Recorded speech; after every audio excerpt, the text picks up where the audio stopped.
This week on Quality Digest Live, we chat with Davis Balestracci on statistics, quality, and management. Plus, the hidden traps of problem solving. That and more when we come back.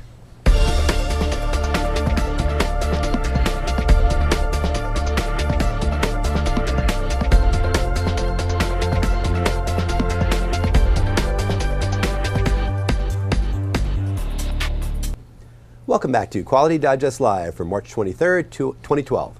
QDL is your weekly look at who and what is making the news in the world of quality. I'm Mike Richmond, publisher of Quality Digest. And I'm Quality Digest Editor-in-Chief, Dirk Ducharme. Okay, the first story is, well, it's actually just plain weird. It's a 3D printer to print organs. And I don't mean a Hammond B3. This was in the Technology Review e-zine published by MIT.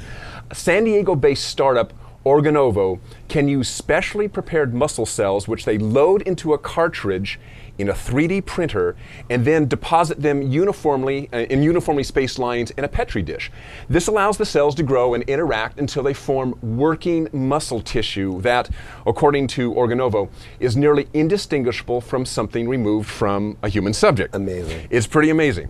Well, the initial application for this could be for testing drugs. So right now, as you know, many promising drugs that test well in cell cultures or animals failed in clinical trials because cultures and animals, well, they're different than human tissue. So they get to the clinical trials and things don't work even though they have made it through the animal and cultured tissue. So what they're hoping is that because Organovo's product is so similar to human tissue, it could help researchers identify drugs that will fail before they reach the clinical trials. So far, Organovo has built cardiac muscle, lung, and blood tissue, blood vessel tissue. Mm-hmm.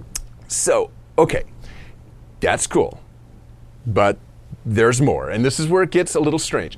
Organovo's ultimate goal is to use its 3D printer to make complete organs for transplants.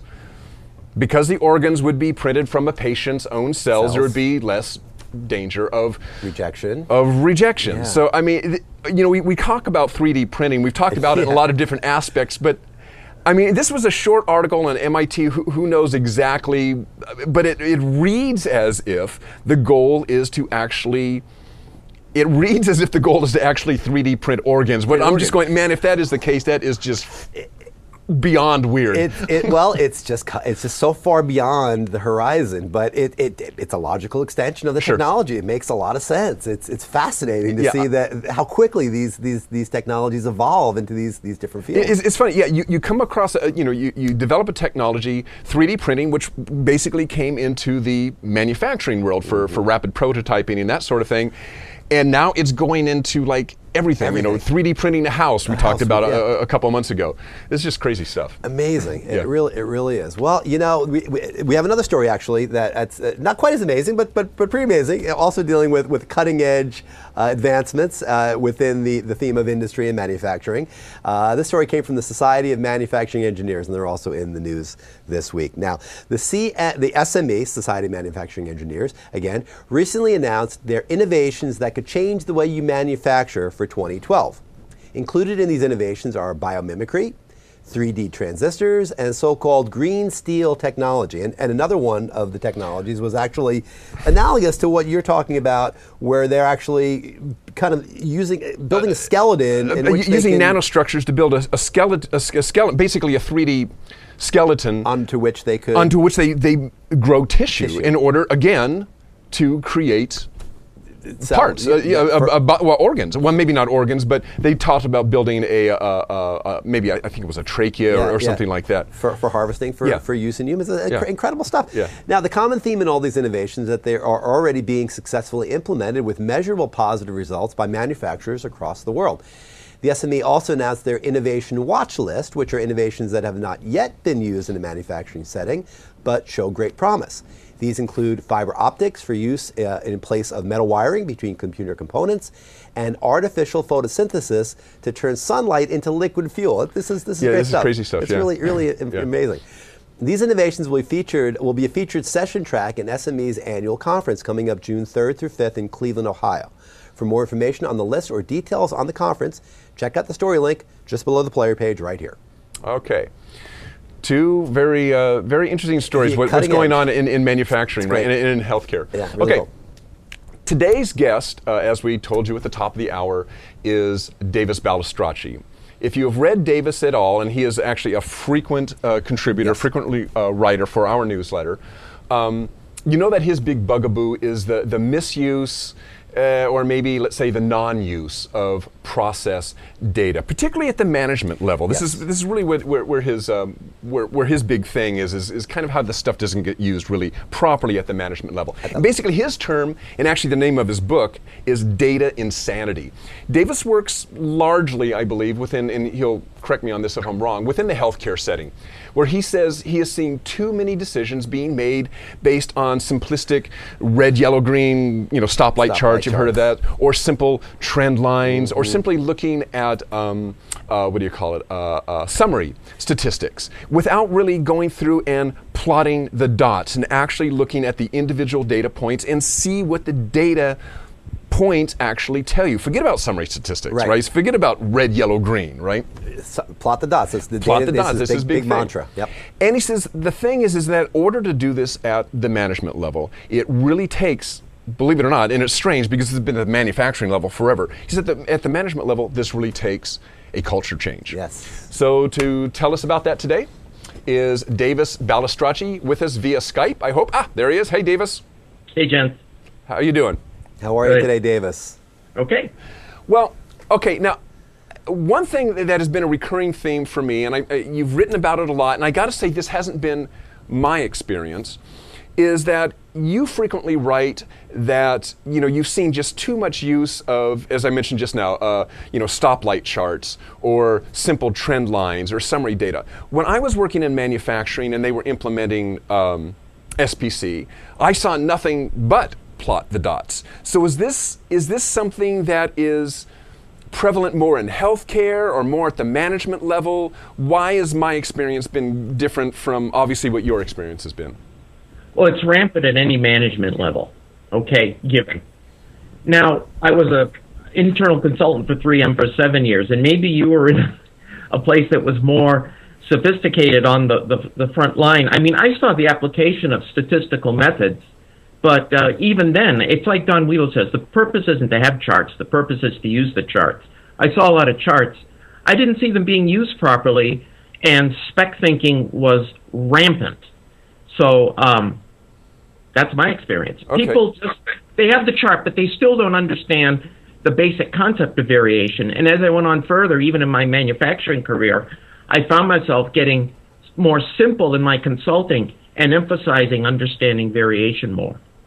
Well, what are you seeing within healthcare? What are your conversations like with these management people when I'm assuming you're telling them, look, you guys are looking at this all wrong. I mean, you're looking at this summary data, and this is just nonsense. I mean, in your last article, you had 3 hospitals, and you showed 3 pieces of summary data, and then you actually showed the plotted data for those 3 hospitals. When you approach management with that, are they saying, "Wow, you're really opening my eyes," or this is just a bunch of hooey? Show me some more stoplights. I've been thrown out of boardrooms. And you keep saying healthcare, Dirk. This is universal amongst all management. In fact, I just find it amazing. No one, and at least I'm trying to create awareness of the use of data in any organization as a major source of waste. Some research has shown that 50% of executive time spent in meetings with data is waste. And middle managers waste an hour a day poring over useless operational reports, 60% of which published daily are waste. And the whole thing is, what does that cause in terms of, well, if you were to convert all that time and paper into dollars, as well as the subsequent action explaining why this number is different from that one and I don't like it, find out why. All that unproductive activity. See, I see the better use of data at the management level as a catalyst for creating the time to do the improvement. So Oh, did you have a question? Oh, I was just going to jump in here, Davis, real quick. I'm always curious of the psychology of these things. Why? I mean, I'm not asking you to play, armchair psychologist, or psychiatrist, but why? Why does management get stuck on these things when any logical person would look at it and say, well, that's short-term thinking. It's not going to work, and it may save you some time in the short run, but it's ultimately going to cause more problems than it solves. Those skills didn't get those guys to the top, or women to the top. And they're kind of proud on going by instinct. I'm going to say the biggest barrier to improvement I see is executive arrogance, the resistance to learning these basic things. One time I said to a very high-level exec, you need to understand these numbers in a context of variation. And he said to me, how'd you like to see your job through the context of the parking lot? And then another old guy comes up, puts his arm around me. Now, here I am. What was I? 50 years old. He puts his arm around me. He says, Davis, you seem like an intelligent young man. We're very busy and we're very bright. Just give us red, yellow, and green. And I feel like saying, maybe they should pay you to stay home. I don't know. Well, Davis, let me ask you, in this example, I'm going to do a quick screen share here. In the example that you gave in your last article, you showed hospital 1, 2, and 3. You showed the summary statistics, and I'm going to scroll down here so our viewers can see it. And then you showed actual plotted data for hospital 1, 2, and 3. Just out of curiosity, was that real data? No, it wasn't. Okay. Have you had similar stuff? I've come across something similar, not as good. I mean, I use the numbers to make a teaching point. Sure. But I come across stuff like that every day. Well, I'm still, and I kind of alluded to this on the first question. I'm still kind of curious about it. You've mentioned arrogance, but when you take this data and you plot the dots and you show a management type or an administrator, look, can't you see that something interesting really happened in March of last year? Here's your raw data. Forget about the summary statistics. Forget about the green or yellow stoplight. Yeah. Can't you see that something happened here?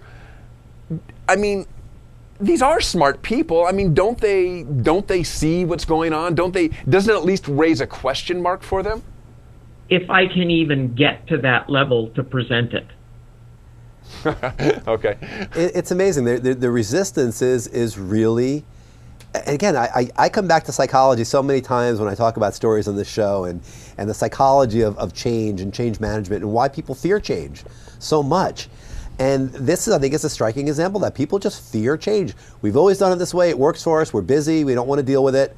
It's good enough. It works. Whatever the excuse is. I've been successful not using this. So, So, okay, so we've kind of presented the problem, okay? At the management level, they're not understanding the proper use of data. They want the quick show me red, yellow, green. They want to see a trend that's going up, or if it's going down, then obviously we got to do something. We got to fix it right away, go out and do it. How do you change that culture? I mean, as obviously this is your job, what are you doing when you're going into these places and they're willing to listen to you? How do you change the organization? How do you get them to start viewing data in the proper context? Well, I'm going to tell you this is an absolute true story. I taught a course 17 years ago with the first version of my book. I got a call about 3 months ago from a gentleman who was in that course who is now a CEO. And he invited me, and it's a small community health center. And he has invited me in now, and I've already had one visit, to talk at that level where we can get all the players in the room and do it as a unified management philosophy. I had 2 gents who took my course about 15 years ago. They just and they're now president of the American Medical Directors Association. They have brought me in to try to help the nursing home industry. So maybe it's a matter of getting convinced when you're a frontline person and then getting into the position of power that they realize the power and will invite me in. Okay. Or people like me in. Well, Davis, I think our 10 minutes are up. Boy, we could keep going on and on about this because this really is a fascinating topic. Davis, we want to bring you back because I think that we've been trying to get you on the show for a while, and I think that there's a lot of topics we could talk to you about at greater length. So let's get you back on the show soon, and we can kind of explore this a little bit more because this is some good stuff, and I think it's stuff that people in our audience need to hear. Right. Definitely. And I think I'm sure there's a lot of frontline people in our audience who are struggling just with this problem. Is that they get it, they're on the line, they're plotting the dots, and management is giving them a deaf ear because they don't want the dots. They want to see some sort of summary data that just gives it to them in a snapshot and they can move on. And create a lot of frenetic activity with no impact. Exactly. That's right. Exactly. That's right. Okay, Davis, thanks for joining us, and we will get you back on the show maybe for a longer period of time. We can discuss this a little bit more in depth. Yeah. Thank you, gents. It's a pleasure. Okay. See you, Davis. Davis, So we'll talk to you soon. Bye-bye. Like I say, I always go back to the psychology of this because the psychology of change management is such an interesting beast. And these CEOs would debate what Davis is saying. Right. They would say, I'm sure, no, we want it. We want to know. We want to know the details of this. We want to know the underpinnings of our green yellow red, but we still want the green yellow red. Exactly. Because that breaks it down because nobody else has time to really get into it very deeply. Yeah, I don't have time to look into this. It basically is what they're saying. Right. I think. But it's like I say, it's fascinating, the psychology is, and it's interesting because it segues beautifully into the next story that I'm going to talk about. Okay. Which is the other article we want to cover this week's show by an author by the name of Timothy Bednarz. And Timothy wrote an article called 8 Problem-Solving Traps, which appeared in Tuesday's issue of Quality Digest Daily. We have it up on the screen share. People can check it out and they can see it. Now, this gets exactly to the heart of what Davis was just talking about, and one of my pet peeves as well. It's a pet peeve of mine because I do it. This idea that we're so busy. We want to break it down. We don't want to dive deep into situations that, in a problem-solving, in a root cause analysis situation, may need some uncovering. So I think I'd given you. We can share everything with the audience. The quick breakdown of the 8 different traps that Timothy describes, and I'm going to go through them kind of quickly and talk about them, and just give a quick overview, and then we'll get into it a little deeper. The first one is plunging in. Again, you're busy. You just jump right into the problem and try to get a handle on it before you really understand it. And the next one is the wrong problem, and that's tied to the first. You many times jump on something that isn't really the core root of the issue. It's just a problem that seems like it's a problem, but it's actually much deeper. The next one is lack of definition, not defining exactly what it is the problem has been and what you're trying to solve for. Being overconfident, and I think Davis alluded to that with the CEOs. You know what the problem is. Hey, we're going to fix it right away. You go in with a preconceived notion, that's never going to work. Lack of adequate analysis, which is key. You do a first pass at it, you think you got it, you throw a solution on there and you go from there. Faulty interpretation, that's key. Many times you think you have the right data and you're looking at it and you're analyzing it, but no, you're wrong. Failure to keep track. Hey, this is a big one. Record keeping, you've got to know what you did, what changes you made, so you replicate them if they worked or not repeat them if they didn't.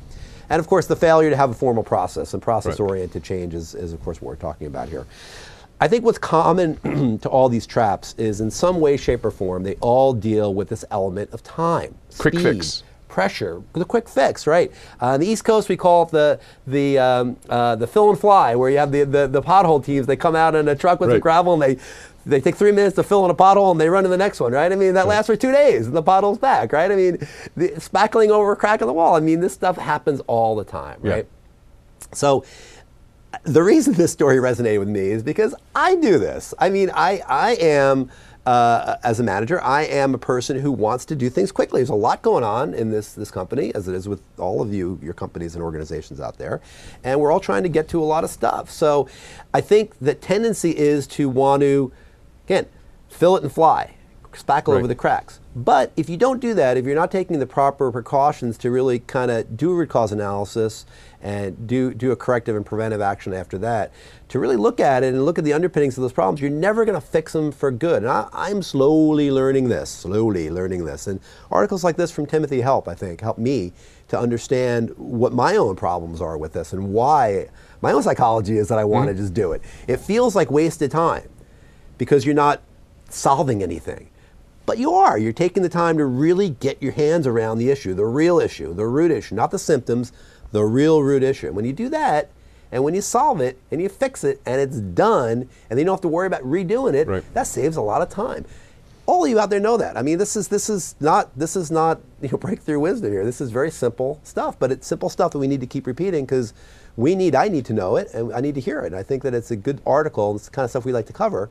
So we'll continue to bring you these types of stories going forward. Right, and actually just to tie this back into our conversation with Davis, it really, and anybody will say this, actually Bednarz talks about this too, it all really starts with you got to have the data first. That's you've right. got to take the time to collect the data, right. and you've got to take the time to analyze the data properly, and then you decide where you're going to go from there. From there, I mean, you've got to take that step. If you don't take that step, you're nowhere. Or like Davis says, you're running around, a lot of frenetic action and solving nothing. Solving nothing. So important stuff and a good moral, good simple lesson that we all should take heart of. So exactly. Check it out. Okay. Cool. So. Oh, we're going to go down here. We're going to do today's another great tech corner. I'm going to give you the actually iPad an interesting tech, interesting tech corner.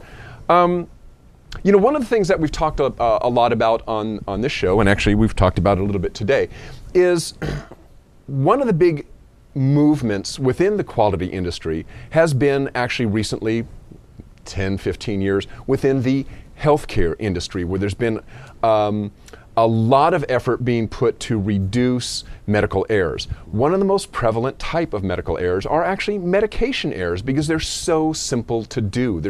It's so easy to make a a medication error. Yep. And there is a technology out there that has been around forever. It's called a barcode scanner. These things have been around for what 50 years? Yeah, maybe 50 years in retail, manufacturing, warehousing, that sort of thing. And these are making big inroads now into healthcare. And if you've been in a hospital recently, some hospitals, what you've seen is something like this. You have the nurse comes in and she scans your wristband, which has a barcode on it. Then she scans your chart. Why? Wants to make sure that the chart is for that patient. If it's the wrong chart and it's not for that patient, then it's apples and oranges, right? And if it isn't the same, if they don't line up, her software will give her a beep and say, hey, wait a minute, you got the wrong chart here. Right. More important, and we've all seen this, I think, hopefully you've seen this, in a hospital, scans your wristband, scans the medication. Why? Because if the medication doesn't line up, the software will raise a flag and say, wait a minute, that medication doesn't seem to be for this patient. Further step in that, scans his or her badge. Right. Now what do you have? You have an electronic trail that says this nurse delivered this medication to this patient at this particular time. And it's all electronic. All of this goes toward error proofing. At the pharmacy level, been used for inventory control in pharmacy a lot, but it's also being used now to check for medication errors at the prescribing level. Very often a doctor or somebody will prescribe a medication for a patient, maybe not being aware that they have an allergy or that they're taking other drugs. If that information, allergy information and other drugs are on that patient's chart, then when the pharmacist scans the drug, scans the patient's chart, the software verifies that, number one, no allergies. Number two, is there possible drug interactions? If there are, raises the flag. The pharmacist can go back to the doctor and say, wait a minute, we got a problem here. So, very useful for error proofing in the healthcare industry. So we're going to take a look at one particular product today. This is the Wasp WWS450H 1D and 2D barcode scanner for the healthcare industry. Now, you'll notice this is a lovely healthcare institutional white. You see this color a lot. I didn't realize this until Wasp told me. There's actually a reason, number one, for this color. Obviously, it very easily shows up dirt, but it's also a special type of plastic, and it's a type of plastic that's used very often within healthcare. I just thought this was interesting. This is an antimicrobial plastic, so that nasties don't grow on the outside of the case, or it helps minimize that from happening. Also, it's a type of plastic that can withstand a lot of wipe down with alcohol, because obviously these things are constantly being wiped down with alcohol. Not just this, but pretty much many medical instrument, electronic instrument. And certain types of plastic will break down after a while with constant alcohol exposure. So it's just something to make these a little bit more sanitary. Okay, so This particular unit comes with a base, and the base can be mounted on a desk or it can be mounted mounted on a wall. This is the scan unit. The scan unit will operate up to 160 feet line of sight. Now, in my own testing, I saw that I got about 60 feet away, but that was around a corner, up some stairs, through several walls. So what we're talking about is that your mileage may vary depending on your particular application. Right. But here's the important thing. Should you get too far away, should the scanner get too far away from the base, you'll get an audible indication on the scanner. That's okay. It's just telling you, hey, you're disconnected from the base. This scanner can actually continue to take data. You won't get all the error checking, maybe communicating with your software, but if you're doing inventory, you could continue to scan maybe the medicines in your medical storage, your medicine storage, and still continue to take inventory. When you come back within contact of the scanner, I'm sorry, of the base, it's going to download that information. 16 hours on a charge, 4-foot drop onto a concrete floor, so it's very rugged. But here's the cool thing about it. It doesn't have to operate with the base. It is Bluetooth enabled. Another thing we're seeing within healthcare is the adoption of, again, tablets and smartphones in order to do a lot of the stuff that laptops have been doing. So this particular device, I'm going to turn it on right now, goes to sleep after a couple minutes, and it's going to pair via Bluetooth with my iPad here. Hold that for you. That little beep just told me it's paired with my iPad. And let me get going here. We'll just, there you go. If you'll hold that, sure, I'll hold that for me. See, okay, and what I'm going to do is I got a little bottle of medication here. I just want to show that we can do a, and we're on the gauge cam here, are we? Okay, great. And all I'm going to do is do a quick, get this up here where everybody can see it. I'm going to do a quick scan. Whoop. There we go. And you can see that the data wrote onto my iPad. I'll do it again. If you're looking at the bottom line of the iPad, you'll see I'll do a scan. And this is actually a very simple thing. It's just communicating this data, acting like a keyboard into the iPad and simply transferring the data. And the nice thing about this is I can carry my iPad or my smartphone. By the way, this works with the Bluetooth pairing works with iPad, iPhone, and Android, and I believe it has to be Android 4.0 operating system or greater. Okay.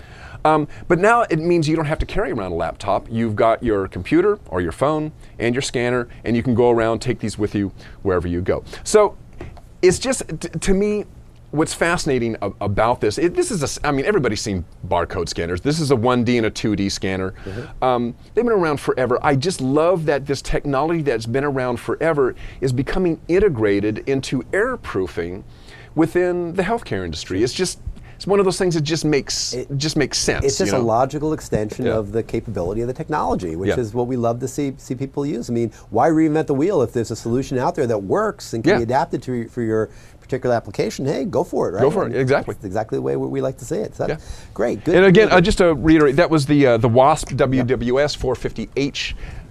I have that right? Yes, 450H 2D healthcare scanner. And we have information on that scanner right below the player? Right below, right below the main player. There's a link at the bottom if you want to go out and get some more info on it. On the Wasp. Great. Well, thank you, Dirk, and thank you to the good folks at Wasp for providing that scanner to us. All right, well, that's our show. We talked a lot in the show today about technological advances. In healthcare, strangely enough. Healthcare, really cool show. And we're going to actually continue the conversation about new advancements because we have an upcoming episode of Technorazi Live, as we know, coming up. From Rhode Island. From Rhode Island, from the good folks at Hexagon Metrology. That'll be their world headquarters in North Kingstown, Rhode Island. And that's going to be on April 12th, Thursday, April 12th. And that's 11 a.m. Pacific, 2 p.m. Eastern. And they're going to be demoing a brand new product. That'll be a fun show. We love product rollouts. Rollouts, your first look at a brand new product from Hexagon. It's always exciting. We always have some interesting applications that we bring to bear in that show. So make sure you check that out. You'll have more information in your email very soon. And the day after that, on Friday the 13th, we'll be sticking around in Rhode Island. And we'll be having a special episode, an on-the-road episode of Quality Digest Live with some there we go. Unique guests and some special features. So circle your calendar, look out for that as well. Also, next week, keep your eye open for a two-part article by one of our newer contributors from India, I believe, Arun Hariharan. Very good writer, very interesting topics. This one is something I'm just going to tease you with it because you've got to read it. You've got to read it to believe it. You've probably heard the concept of first time right. You typically have heard about it probably in manufacturing. This is maybe similar to zero defects. It's just the idea that when you make something, you make it right the first time. Kind of common sense. That should be your goal. This article from Aaron is first time right in sales. Now, any of you who work in sales, you're probably scratching your head and going, how can you have a first time right in sales? It's sales, for Pete's sake. He makes a very compelling argument. So yeah, check that out. That's a really good article. It's an interesting article.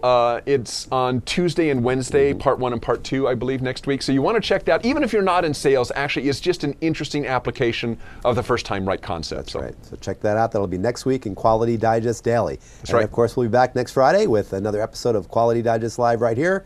Same bat time, same bat channel. So check us out then. All right, well, you all have a great weekend, and we'll see you next week. So long.